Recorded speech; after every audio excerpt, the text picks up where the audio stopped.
¿Cómo están? Muy buenas tardes. Es un gusto Buenas tardes. de continuar con las Nos- conferencias nacionales. En este momento está con nosotros la magistrada Hortensia Castellanos Chávez, que es también orgullosamente vicepresidenta del capítulo Oaxaca de la Academia Mexicana de Derecho Juan Velázquez. Doctora magistrada, qué gusto que esté con nosotros para impartir una conferencia tan importante en este serial que la Academia Mexicana de Derecho, de la cual usted forma parte y que todos los miembros han hecho un esfuerzo titánico en este momento tan terrible con el COVID-19, están gestando y me da mucho gusto poder darle la bienvenida. A ver, Gena. Darle la bienvenida. ¿Cómo está, magistrada? Doctor, muy buenas tardes. Muchísimas gracias por haberme invitado a participar en estas videoconferencias en donde usted, como presidente de la Academia Mexicana de Derecho Juan Velázquez, ha organizado con motivo del aniversario de esta academia y como usted bien lo decía, yo formo parte del capítulo Oaxaca como vicepresidenta. De verdad, me siento muy honrada. Bueno, pues la verdad que, como usted misma también, todos han hecho un esfuerzo titánico, estamos muy orgullosos, cada miembro, se lo van viendo ustedes, son 31 conferencistas internacionales y 31 nacionales y nos damos un lujo con los integrantes de la academia. Hoy la magistrada la escucharán. La magistrada Hortensia Castellano Chávez es doctora en Derecho Constitucional por la Universidad Autónoma Benito Juárez de Oaxaca. Es magistrada presidenta de la Sala Constitucional y Cuarta Sala Penal del Tribunal Superior de Oaxaca. Es catedrática de la Universidad Autónoma Benito Juárez de Oaxaca, vicepresidenta del capítulo y una persona extraordinaria, conferenciante en un sinnúmero de foros. Y la verdad que nos da muchísimo gusto que vean y que tengamos la oportunidad de escuchar el talento que tenemos dentro de la academia. Es un orgullo para mí en lo personal presidir con tanta gente tan brillante. ¿Cómo puede haber 31 personas, que es nada más un segmento de gente que pueda conferenciar al nivel de los mejores del mundo? Eso da México, eso da la academia, gracias a usted, magistrada, gracias a cada uno de los integrantes. Y bueno, pues ahora vamos a desarrollar, como decía ustedes, un tema sumamente importante, la protección de los derechos humanos a través de lo que es los juicios para la protección de los derechos humanos, un tema tan importante, sobre todo en el desarrollo de la jurisdicción constitucional local. Magistrada, para entrar, porque la gente, la verdad, se va a paladear la conferencia, ¿cómo surge precisamente la figura de este juicio, el juicio para la protección de los derechos humanos de Oaxaca? Bien, como todos sabemos, en el año 2000 fue el parteaguas para la instauración de la justicia local en las entidades de la República Mexicana. La reforma constitucional veracruzana trajo como consecuencia una de las innovaciones más relevantes de la instauración, pues un conjunto de instrumentos destinados a las garantías de las constituciones locales. La adopción del modelo veracruzano y la confirmación por parte de la Suprema Corte de Justicia de la Nación de que el citado sistema era perfectamente constitucional en el país porque no invade la esfera de atribuciones de los tribunales de la Federación, motivaron entonces que diversos estados empezaron a pues a realizar acciones para efecto de legislar en materia constitucional local. Como usted sabrá, Oaxaca no se queda atrás y con fecha 15 de abril del año 2011, el Congreso del Estado realiza una reforma a la Constitución Política del Estado Libre y Soberano de Oaxaca, misma entonces que transforma la concepción de los derechos humanos establecidos por los tratados internacionales de los que México es parte y los establecidos por las legislaciones local y federal. Con motivo de lo anterior y con el ánimo de fortalecer la protección de los derechos humanos, la reforma constitucional ordenó la creación de una sala constitucional, la cual tiene, entre otras facultades, la de sustanciar el juicio para la protección de los derechos humanos por incumplimiento de las recomendaciones formuladas a la autoridad de la Defensoría de los Derechos Humanos. Con fecha 3 de octubre del año 2013, se instala ya la Sala Constitucional y con la instalación formal de esta, Oaxaca se coloca desde luego a la vanguardia nacional en materia de derechos humanos. Pues no solamente incorpora controversias constitucionales o acciones de inconstitucionalidad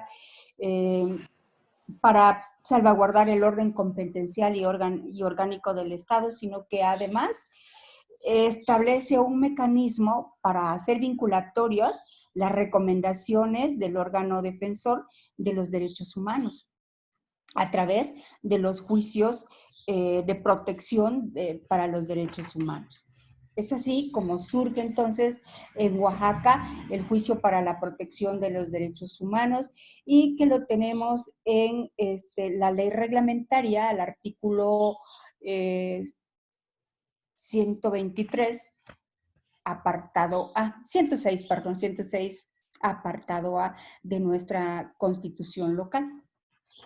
Perfecto. Pues es que es muy importante y muy agradable escucharla, este ejercicio que se ha hecho en entidades federativas y que, bueno, Oaxaca ha sido un parteaguas en la jurisdicción constitucional local y sobre todo en estas salas constitucionales que, por ejemplo, en América Latina nada más existe, por ejemplo, en Paraguay, en Costa Rica, que es una extraordinaria sala constitucional, y de Venezuela. Y México ha hecho este ejercicio y que no se ha volteado a ver, hemos propuesto, de hecho vamos a hacer después una mesa de análisis que integrará también la magistrada con algunos gente de salas, magistrados de salas que son ministros de salas constitucionales de América Latina, para que vean las bondades de una sala. Entonces, magistrada, ¿cómo se estructura la sala constitucional en Oaxaca? La estructura de la Sala Constitucional en Oaxaca se estructura de la siguiente manera. Son 3 magistrados. Cada magistrado pues tiene su secretario de estudio y cuenta. Tenemos, se estructura también con su secretario de acuerdos, 2 actuarios, sus respectivos, claro, oficiales administrativos, pues también un auxiliar, hay que darle también el mérito que merece a aquella persona, aquí se le llama auxiliar a aquella persona que hace el aseo y demás, y una pequeña biblioteca. De esa manera se estructura la sala constitucional, digamos pequeña, ¿no? Porque se inicia. Y bueno, ¿cuál es la finalidad entonces de esa sala? En cuanto al juicio para la protección de los derechos humanos, pues tiene por objeto salvaguardar, regular el proceso y en su caso reparar la violación a los derechos humanos consagrados en la Constitución Política del Estado y los tratados internacionales de los que México forma parte. Este juicio para la protección de los derechos humanos, ¿cuándo va a proceder? Bueno, procede por incumplimiento de las recomendaciones emitidas por la Defensoría de los Derechos Humanos del pueblo de Oaxaca, una vez que ésta haya agotado los medios a su alcance para dar su cumplimiento. Y creo, sin equivocarme, que ningún estado de la República Mexicana lo tiene. Entonces, es Oaxaca el que hasta este momento, hasta donde yo sé, tiene esa clase de juicios. Y realmente han dado resultado. Sí, creo que no podríamos hablar un poquito de eso, pero en alguna otra ocasión podemos hablar de esta situación. Claro que sí. Este es muy interesante porque el problema de que este tipo de defensa, que mucho sea una defensa social, no se entiende porque no hay una cultura de la legalidad y a veces ni tampoco la gente que integra las autoridades para cumplirlas, y a través de la sala se logra una situación excepcional. No, yo creo que es única, es cuestión de verificarlo en América Latina, pero yo creo que es única y qué bueno que voltemos a ver lo que se está haciendo en Oaxaca. Magistrada, ¿cuál es el objeto del juicio para la protección de los derechos humanos? ¿Qué objeto tiene este juicio? Justamente le comentaba de que el objeto de este juicio es para proteger, es salvaguardar, regular el proceso y en su caso reparar la violación de los derechos humanos consagrados en la Constitución Política del Estado y los tratados internacionales de los que México forma parte. Ese es el objetivo de este juicio. Ok, ese es. Entonces, específicamente los casos en los que procede de presencia de este juicio es precisamente para lograr la efectividad en el caso de las recomendaciones por parte de lo que nosotros conocemos como comisiones. ¿Es el único objeto que tiene? Sí. Tenemos, bueno, que sabemos de que los derechos humanos, ante ellos, pues, vienen las recomendaciones. Esto lo hacen de diversas maneras para tratar de que se hagan cumplir. Sabemos que muchas recomendaciones están en el aire, no se han podido ejecutar, no se han podido llevar a cabo, pero la Sala Constitucional es la encargada de cumplir estas recomendaciones siempre y cuando la presenten ante la sala. Mientras no se presentan esas recomendaciones incumplidas ante la sala no puede hacer nada, ¿no? Pero sí tenemos conocimiento de que hay muchas recomendaciones que no se han podido llevar a cabo. Perfecto, y la verdad es, yo creo que es muy importante porque después, como no se ha entendido cómo es la esencia de las comisiones nacionales y de las comisiones en las entidades federativas, se ha perdido mucho la credibilidad. Y yo creo que a través de estos mecanismos constitucionales locales tan importantes y con excelentes operadores, como sucede en Oaxaca, que de verdad es importante, pues se logra retomar esa confianza, ¿no? Porque no se ha trabajado en el tema, reitero, de esa cultura de la legalidad. Entonces, se quedaban en el aire siempre y pasa en todo el país y ahora con esto pues se están logrando cosas increíbles. Magistrada, ¿por quién se hace la instauración de la causa? Ok. La instauración de la causa se hace por la Defensoría, justamente por la Defensoría de los Derechos Humanos, por la presunta víctima o por los familiares de estos. Aquí quiero mencionar algo muy importante justamente con las recomendaciones. Esta demanda tiene necesariamente que ser acompañada por el expediente original que se hizo, que se llevó a cabo en derechos humanos.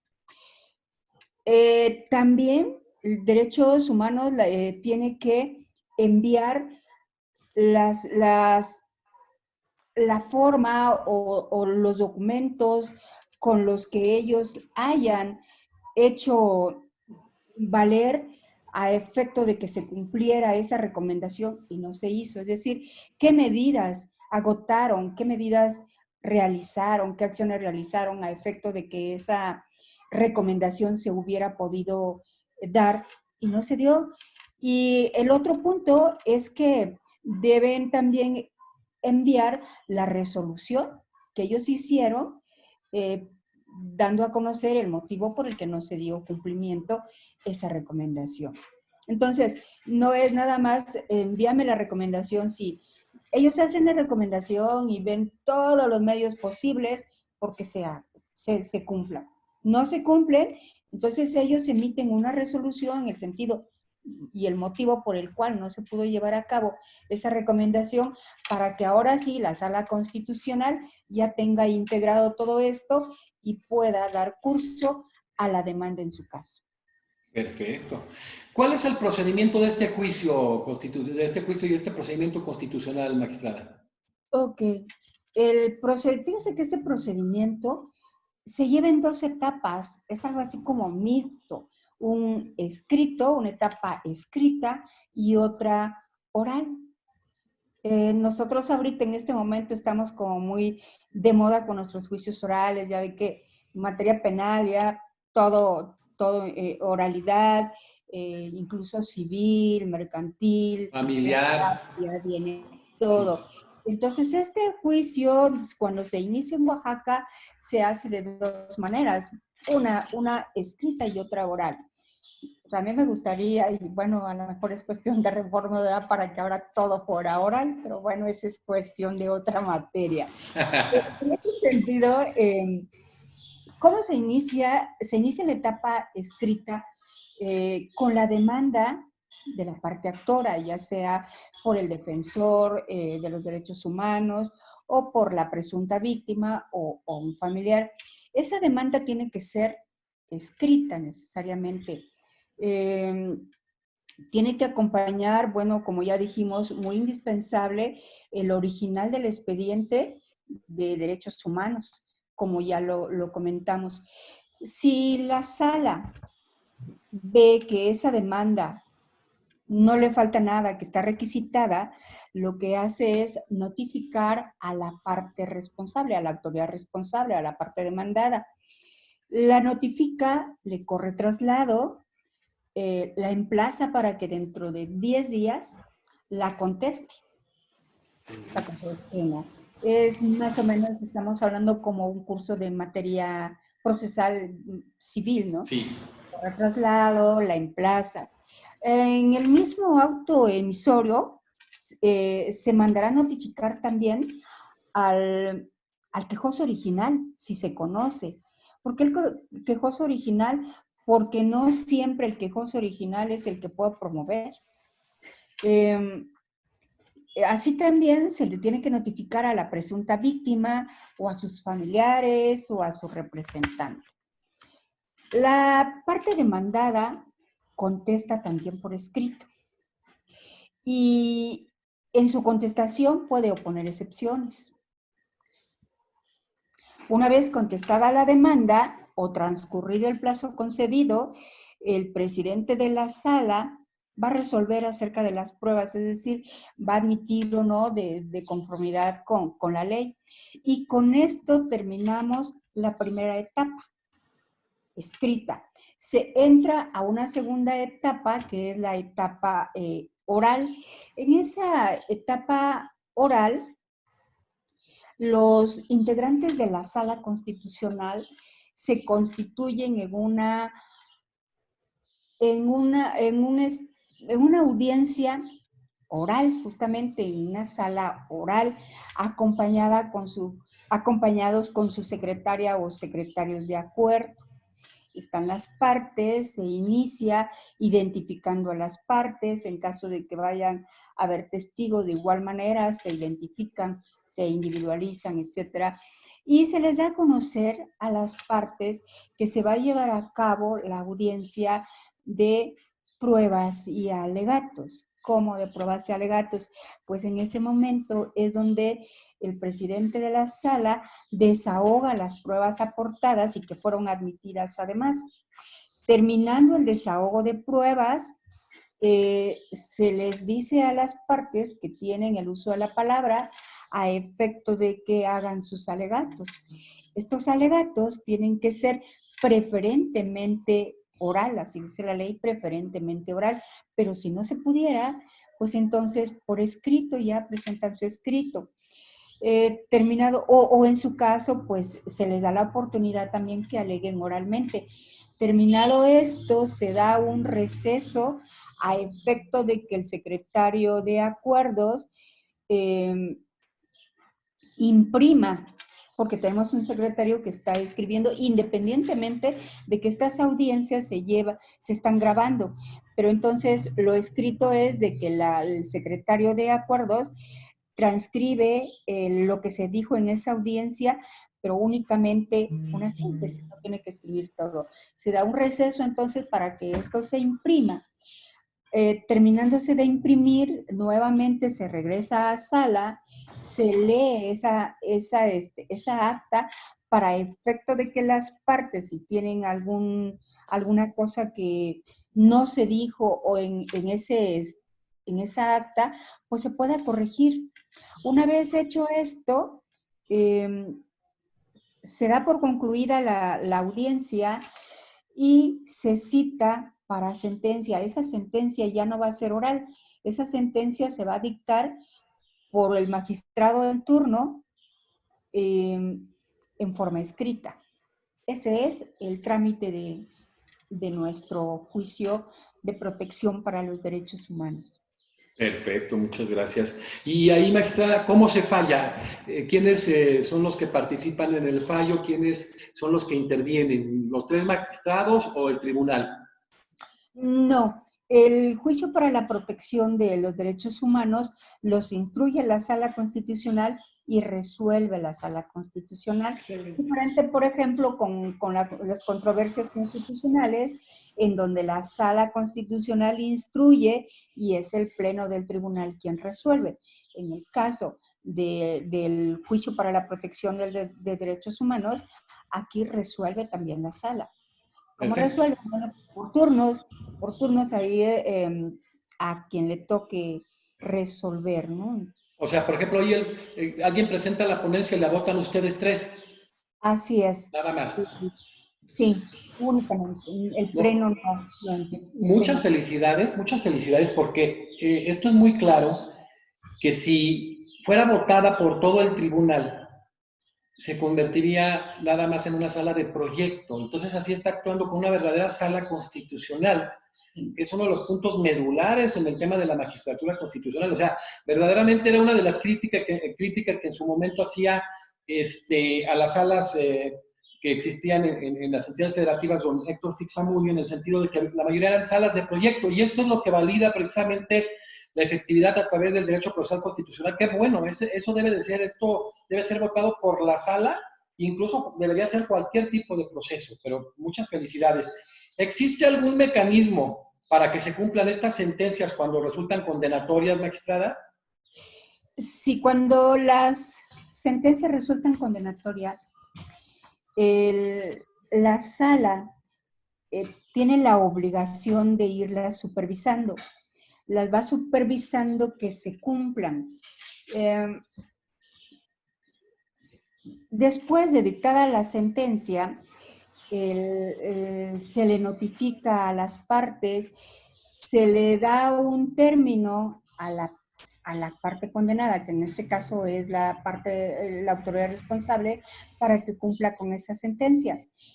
Se le apercibe para que lo haga dentro del término señalado, de lo contrario, será acreedor a una multa de entre 100 a 500 días salarios en la entidad.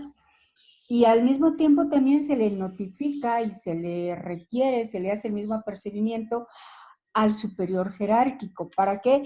Para que éste ordene a la autoridad responsable que cumpla con la sentencia. De no hacerlo así, se hace acreedor también a la multa y además es responsable igual que la autoridad responsable. Si llegado el término, cumplido el término, la autoridad responsable o el superior jerárquico no cumplieron, pues se tiene que cumplir en el sentido de multarlos, pero además, aquí para que se cumpla, tanto el superior jerárquico como la autoridad responsable, aun cuando ya no están en el cargo, se continúa con ellos mismos, es decir, con ellos también, es decir, personas físicas. Y se llega incluso hasta quitarlos del cargo y se van a materia penal. Se les puede integrar en este momento carpeta de investigación. Entonces, como ve, esas cuestiones en la materia constitucional se van a tener que cumplir porque se cumplen. Hasta este momento no hemos tenido nosotros, que a pesar del 2013 que iniciamos, no ha habido ningún caso de esta naturaleza, porque por fortuna la autoridad responsable cumple y, como le comentaba, hay ocasiones en que la sala tiene que intervenir y tiene que supervisar el seguimiento de la ejecución de sentencia. Ha habido, últimamente, antes de la pandemia, tuvimos un caso, digo, muy bonito porque era un caso que no se podía concluir, porque en este caso la parte actora como que estaba un poco renuente, no quería conciliar con la autoridad responsable. Hicimos una audiencia oral, pedimos a la autoridad responsable que nos dijera cuáles eran las acciones que estaba haciendo para cumplir los puntos recomendatorios. No los dijo, estaba la presunta, bueno, ya aquí la víctima, la parte actora, y se suscitó así como una conciliación y se llegó a un acuerdo fabuloso en donde quedaron los puntos recomendatorios cumplidos. Entonces, es bonito este proceso que se sigue en este juicio para la protección de los derechos humanos. Desde que se instaura la sala y sobre todo este proceso, ¿qué tan frecuentes se han visto casos de este tipo de incumplimientos que tienen que llegar para hacer efectivas las recomendaciones, magistrada? ¿Es muy común? La mayoría, Sí. la mayoría porque en muchas ocasiones la autoridad responsable cumple, pero la parte actora como que no sé, no quiere, etcétera, y tenemos que intervenir en hacer una audiencia oral para tener a las partes juntas y hacer una especie de mediación. Excelente. Vamos a decir nosotros que después de toda esta ilustración que nos ha dado en el tema de este proceso, ¿es un amparo local? Podríamos decir amparo, pero con otras cuestiones más, porque hasta donde tengo entendido, los demás estados sí son propiamente como un amparo, por eso por allí algún autor dice, son los amparitos. Son los amparitos. Y si notamos nosotros, por ejemplo, en esta forma de ejecutar las sentencias, tiene mucha similitud con las del amparo. Sí, sí, totalmente. Similitud. Pero sí tiene algo de protección, ¿no? Para esto. Sí, o sea, efectivamente este mecanismo.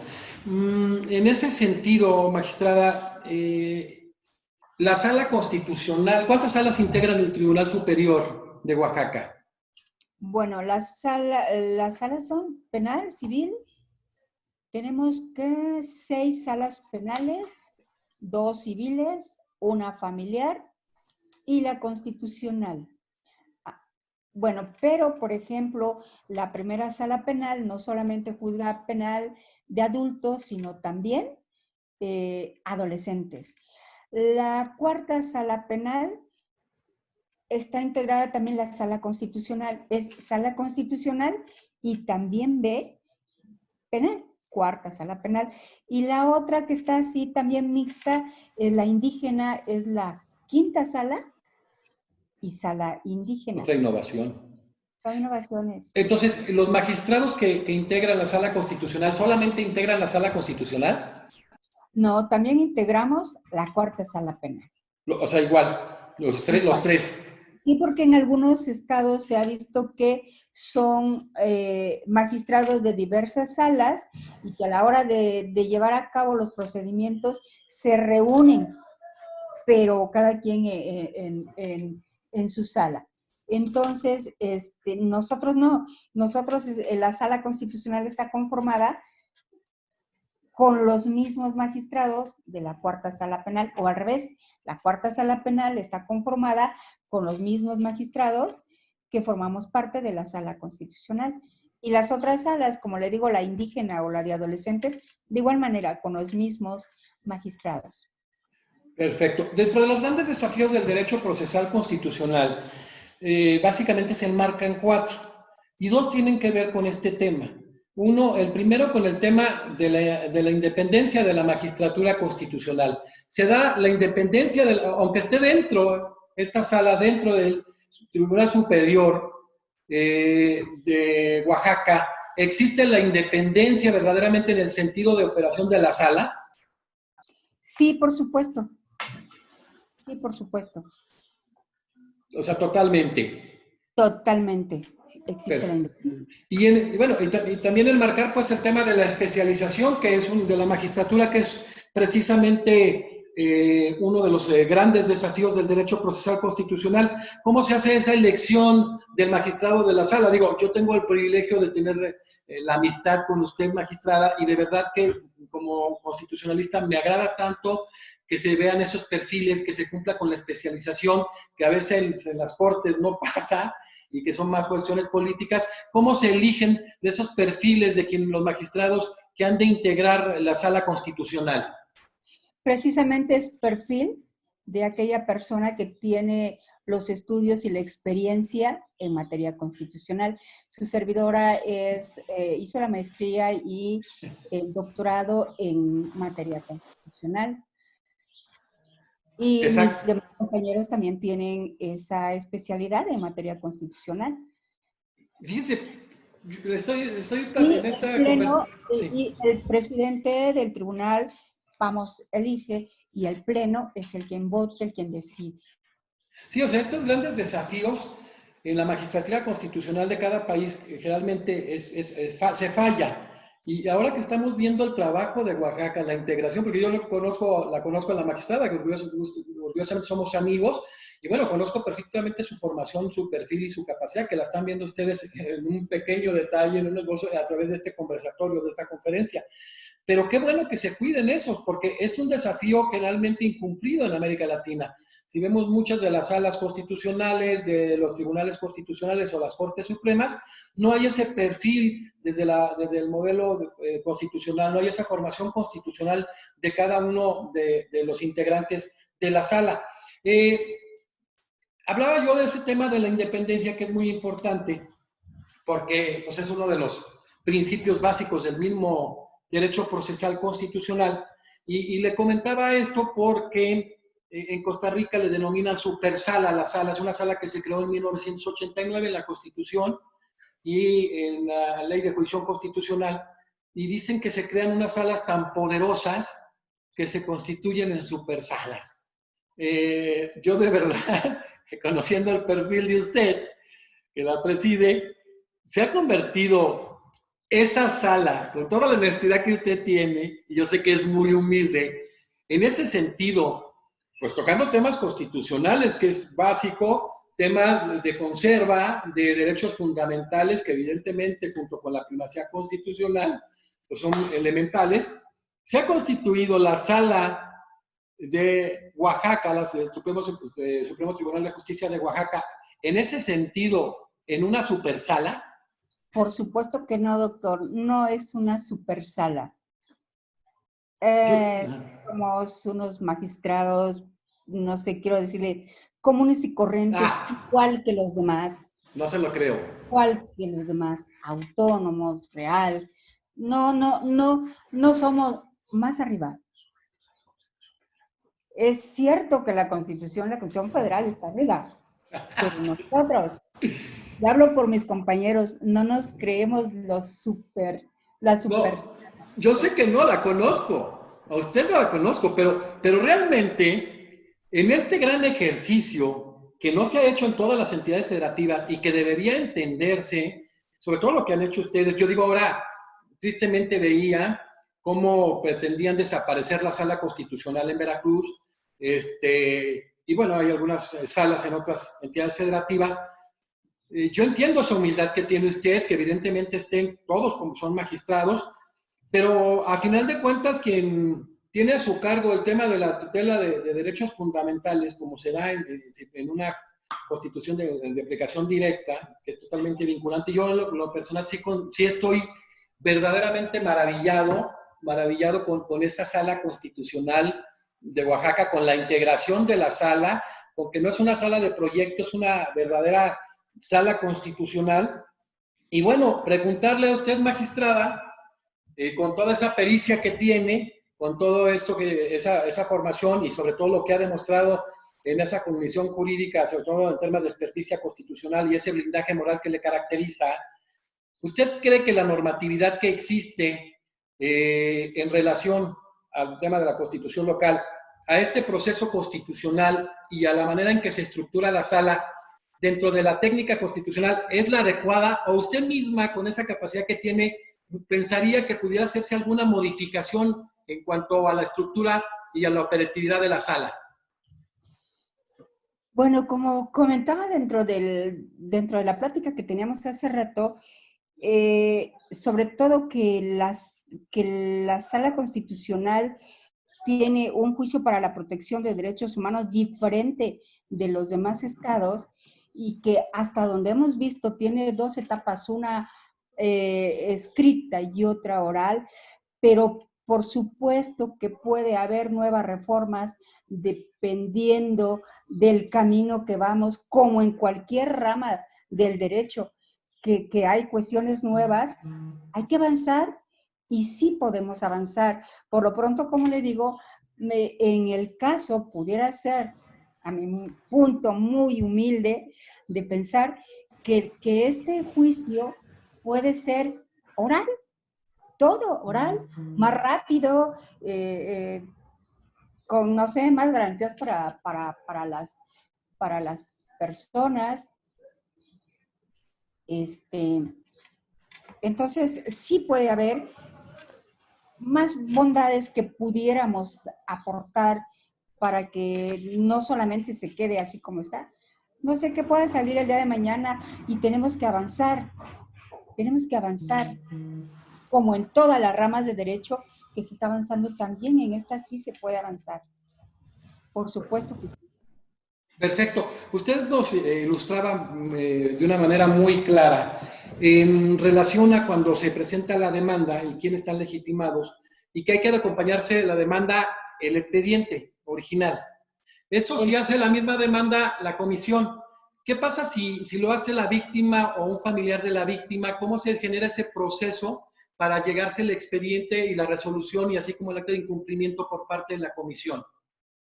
Se le requiere para que vaya y pida ellos el expediente o la misma sala directamente lo pide a Derechos Humanos y Derechos Humanos sí lo envía.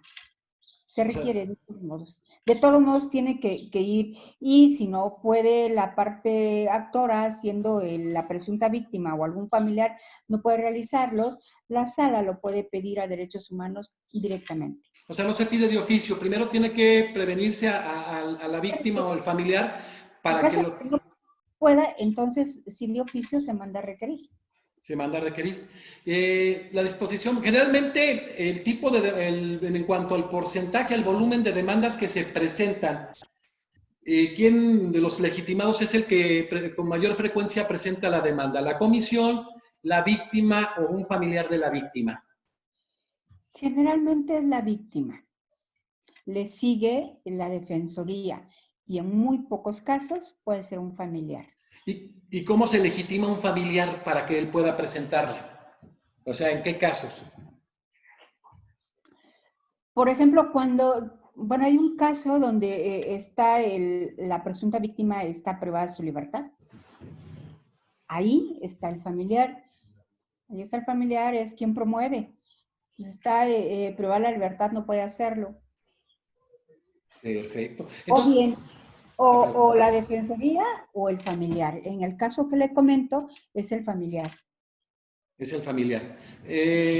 Nosotros hemos encontrado, pues, dentro de esta situación, decía yo, que en estas salas constitucionales, muchas de las ocasiones se buscan, perdón que haga, yo sé que este es muy institucional, pero sé que ha trabajado muy bien el Tribunal Superior de Oaxaca, que es un ejemplo, pero se buscan muchas veces, se ha golpeado muchísimas veces a los integrantes de las salas, precisamente quizás por el mismo miedo que se tiene a generarse una supersala que no implica que se crean maravillosamente importantes, pero que técnicamente y realmente sí lo son, por lo que están manejando, lo que tocan y sobre todo por la experticia que tienen en ese tema y usted misma y los integrantes de la sala que a la vez integran otra sala. Entonces, en ese sentido, ¿cómo ha sido el trato a los integrantes de la sala por la gente por el presidente del Tribunal Superior? ¿Siempre les se ha manejado un respeto irrestricto al aspecto de poder resolver, precisamente como ustedes siempre lo hacen, conforme a derecho? ¿O en alguna ocasión se ha tocado que se sienta ese ambiente de que esa sala pueda representar el peligro que se pueda elegir por el manejo y la integración y los perfiles de la magistratura en una sala muy poderosa?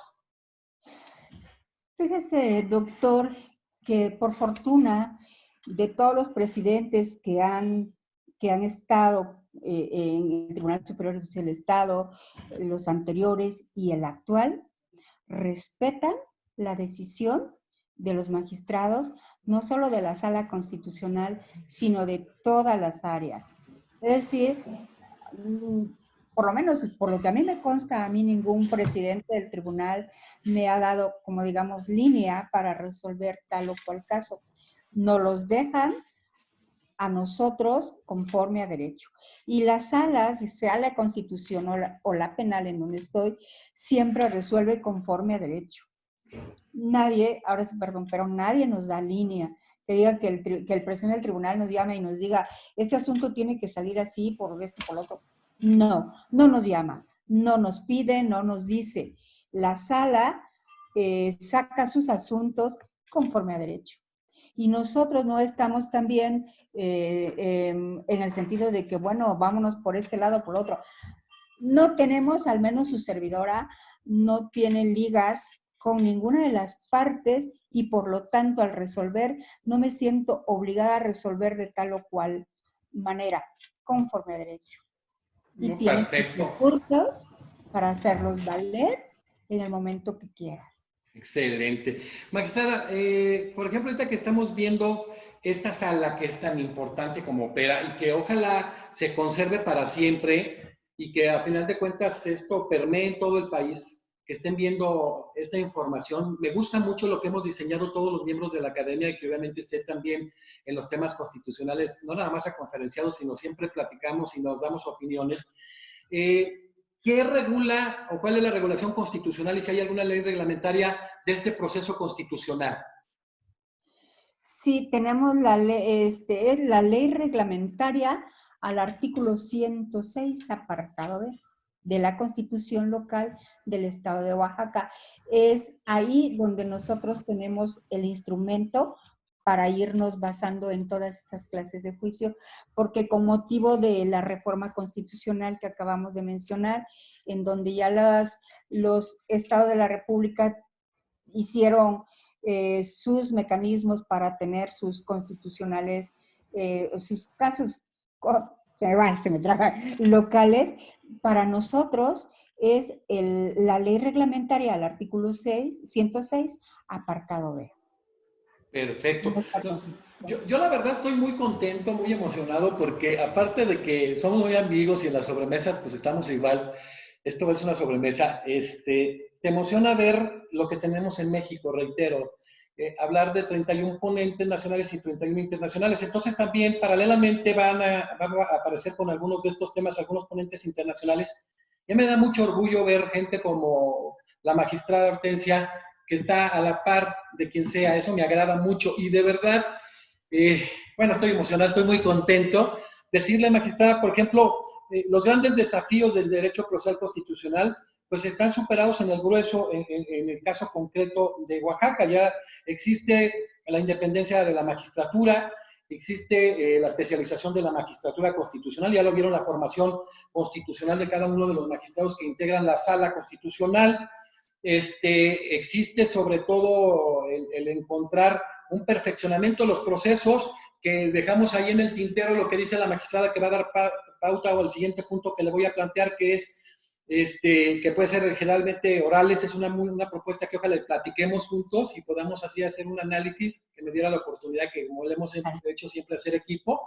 Y viene el cuarto punto, que es súper interesante, un código procesal constitucional que vendría a ser todo un cuerpo normativo que no compila, sino que es un cuerpo normativo que retoma todos los procesos constitucionales de las leyes que están dispersas, los actualiza, porque estos procesos constitucionales, que no habría mucho problema en el caso muy concreto de Oaxaca, porque ha actualizado mucho estos procesos y en un muy buen nivel de técnica constitucional y técnica legislativa, y entonces sí sería importante ver desde el punto de vista de la magistrada Hortensia, con toda esa pericia que tiene, si considera que todos estos procesos constitucionales en su reglamentación, que están dispersos, que es una de las formas que hemos tenido nosotros, sería importante generar esa, no compilación, sino fusionarlos, y en ese proceso, por ejemplo, ya del caso concreto de este proceso, hacer esa actualización y ese perfeccionamiento a través de una oralidad integral. Y yo le pregunto, magistrada, a usted que está metidicísima en el estudio, en el manejo doctrinario, en la docencia, la impartición de justicia, ¿qué tan importante considera que se pudiera trabajar y que, bueno, gente como usted que está lleno de talento Oaxaca de verdad, es impresionante el talento que se tiene en todas las áreas y usted obviamente no es la excepción, sino, digo, en muchos se da la cereza en el pastel. ¿Qué tan importante considera usted que se podría analizar la existencia de un código procesal constitucional? Porque incluso en el mundo el primer código procesal constitucional lo generó Sergio Díaz Rishi, que Sergio va a estar con nosotros en las conferencias, y se originó en Tucumán. Fue un código procesal modélico extraordinario, donde todas las leyes reglamentarias se toman en consideración, se actualizan los procesos. ¿Qué tan importante sería que evidentemente se pudiera generar ese código con principios generales, con principios procesales generales de los procesos constitucionales? ¿Usted considera con esa pericia que usted tiene en el área constitucional que sería importante? Por supuesto que sería importante. Sería importante porque es a nivel nacional. O sea, creo todos los estados, pues abarcaríamos lo mismo. Un proceso único. Sería muy importante y de verdad sería muy bonito realizarlo, estudiarlo. ¿Y qué tal? Una persona como usted. No, yo al contrario. Yo al contrario, quiero decirle, magistrada, que qué tan importante sería... Sí. ¿Qué tan importante sería que usted pudiera participar en ese código? Yo les voy avanzando. Estas, por cuestión de darles lo mejor que puede recibir, se están editando, pero vamos a manejar yo creo que en junio vamos a verlo. Algo muy interesante que es el tema de las salas constitucionales, los tribunales constitucionales, y de estos códigos, y va a participar por México mi querida amiga, la magistrada Hortensia, su servidor. Va a estar Alan Vargas por parte de Bolivia, que es de los que mejor conoce el tema del Código Procesal Constitucional. Sergio Díaz Rishi, el creador del primer Código Procesal Constitucional. Daniel González Álvarez, fue uno de los grandes gestores de la Ley de Jurisdicción Constitucional. Gerardo Eto Cruz, que fue uno de los gestores también del Código Procesal Constitucional de Perú. El caso concreto de Hernán Olano García, que ha generado el Código Procesal, que es un proyecto que él tiene de mucho tiempo atrás, y Oscar Puccinelli, que tiene un proyecto para Argentina. Y yo quisiera que, en ese sentido, todo ese grupo, todo ese equipo vamos a trabajar, y desde ahorita digo, pues que es importante, y comprometo a la magistrada Hortensia, no nada más para que trabaje en ese conservatorio, sino que para que trabaje en equipo con nosotros y buscar la manera de hacerle entender, pues a quien corresponde, que ustedes ya saben quién es, al legislador, cuál es la importancia incluso de pensar en México en una sala constitucional, pero una sala constitucional, no lo que se manejó en su momento, y generar un código procesal constitucional. Es que es muy importante esto que está haciendo Oaxaca, pero perdonando la expresión, lo aprovecha extraordinariamente Oaxaca. Pero ¿qué está pasando con todas las demás entidades federativas? Que se ha generado precisamente un descrédito indebidamente de las comisiones estatales, de las defensorías estatales y de la misma Comisión Nacional, cuando realmente las recomendaciones pues no tienen ese carácter vinculante. Entonces aquí este proceso, yo diría que incluso es modélico para generar, y ahí viene la siguiente pregunta, para generarlo a nivel de la Comisión Nacional de Derechos Humanos. Magistrada, ¿qué le parecería a usted que este proceso constitucional se pudiera establecer de manera nacional para hacer efectivas las recomendaciones de la Comisión Nacional de Derechos Humanos, pero de manera muy técnica? Me parece perfecto, y lo que hablábamos de hacer un solo código a nivel nacional, pues nos da los principios, nos dan unidad y nos dan certeza. Entonces, pues yo creo que si nos ponemos a trabajar, llegamos a un buen fin, independientemente que muchísimas gracias de lo que usted está diciendo. No, ya me dijo que entonces quiere decir que sí. Sí.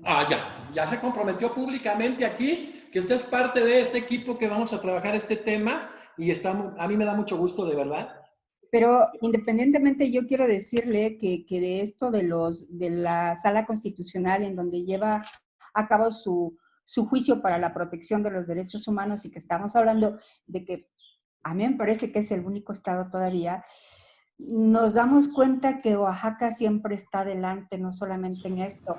En sus juicios orales, y se acordará, fue Oaxaca uno de los primeros. Bueno, y había iniciado desde inicio, pero por algunas circunstancias no fue el primero que sacó, pero Oaxaca siempre ha sido. Sí, sí, sí, a mí me tocó recordar que, por ejemplo, a lo mejor quien lo estableció primero fue Nuevo Ah, León, sin pero menospreciar a nadie, desde luego, ¿no? no, pero es cierto. Yo Oaxaca siempre. recuerdo cuando se daban las capacitaciones en su momento, digo, de USAID, que puede estar de acuerdo o no, y sabía que venía este proceso, nadie quería. Y la gente de USAID se la pasaba inicialmente siempre en Oaxaca, y además tienen muy buenos capacitadores en este sentido.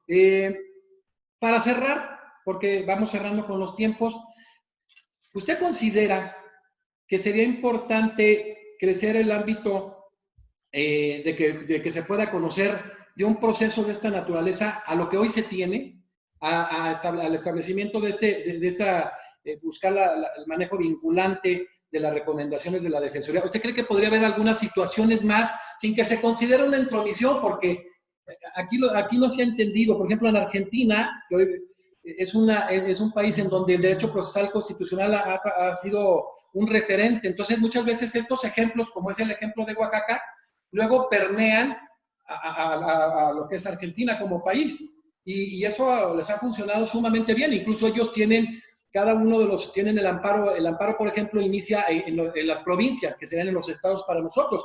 Es como en locales. Solamente cuando hay unas cuestiones federales es cuando se va a lo que es la corte. Entonces, yo viendo en esa situación que hoy en día hay perfiles muy buenos que están viendo hoy en tribunales constitucionales, y si se siguieran todos los tribunales constitucionales salas con esta formación, con esta conformación de magistrados con una gran formación en derecho constitucional, evidentemente, en ese sentido, ¿usted cree que podría haber algunos otros derechos que se pudieran tutelar o algunas otras cuestiones? Digo, independientemente que ya no alcanzamos en tiempo, ¿qué tan factible considera que pudiera buscarse esa mayor protección? Porque hoy en día los tribunales federales están macrosaturados. Entonces, el tema del plazo razonable, pues se les hace a ellos como que cómo le vamos a hacer para resolverte, vente en 2 años o demás, ¿no? O sea, ¿cree que valdría la pena? Sí, definitivamente, porque lo que usted dice, habría más derechos fundamentales que las constituciones o que las salas constitucionales locales pueden, pueden abarcar. Sí, sí valdría la pena, y sí valdría la pena buscarlo, porque solo uno, la certeza jurídica, da la certeza jurídica. Entonces, a mí me parece que la opción que usted da es muy buena, porque las salas constitucionales tendríamos más cuestiones que hacer, porque es sabido también que las salas.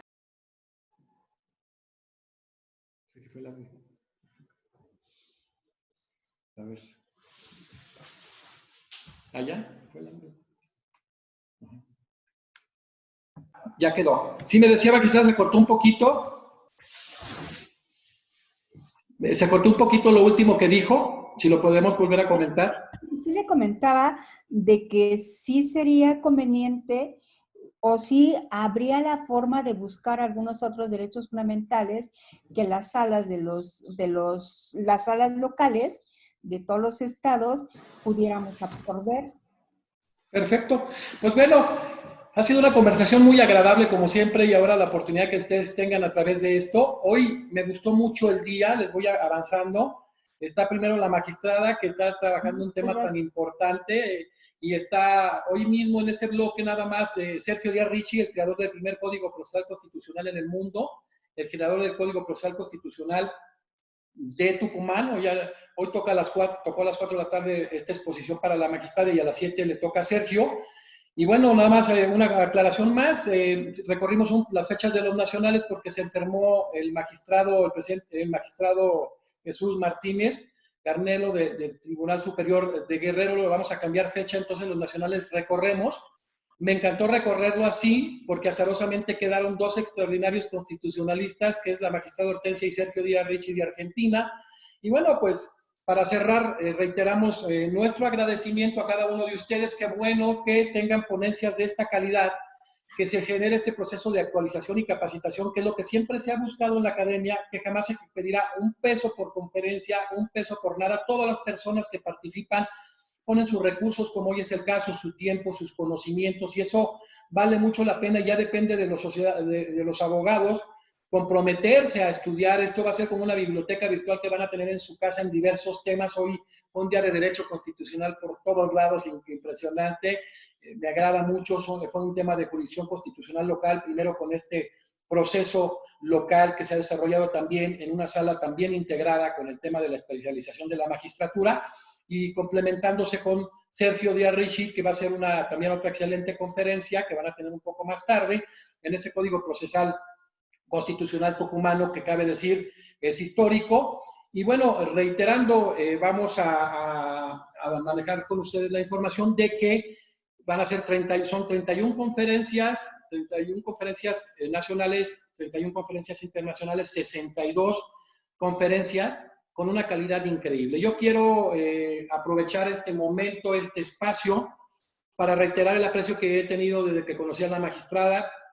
Para mí, siempre dentro del derecho procesal constitucional, un tema medular es la magistratura constitucional. He conocido gente muy valiosa en todo el mundo, y a mí me da mucho agrado que en el tema de la jurisdicción local haya magistrados perfectamente formados, con una visión sumamente humana, con un gran compromiso social, y que a final de cuentas entienden el derecho, entienden a la sociedad.